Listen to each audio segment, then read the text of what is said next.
Whether a particular claim must be arbitrated is typically a question to be answered by the courts, rather than by an arbitrator. But in Howsam v. Dean Witter Reynolds, Incorporated, the Supreme Court considered whether a court or an arbitrator is the proper entity to apply an arbitration association's procedural time requirements that might bar a claim from arbitration. Around the late 80s or early 90s, Dean Witter Reynolds, a securities firm, advised Karen Howsam to buy and hold interests in certain partnerships. But Howsam later asserted that Dean Witter made misrepresentations about those partnerships. Dean Witter's client services agreement required arbitration to controversies and permitted Howsam to choose the arbitration forum.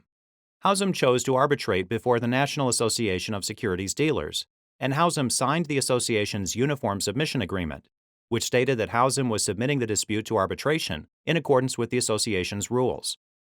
One of those rules required that to be eligible for arbitration before the association, a dispute must have occurred within 6 years before the submission date.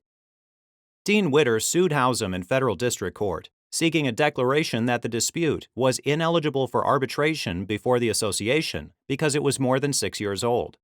The district court dismissed the complaint, holding that the association's arbitrator, rather than the court, should interpret and apply the association's rules. The 10th Circuit reversed, holding that application of the association's rules was a question of the dispute's arbitrability and thus required judicial resolution. The United States Supreme Court granted cert.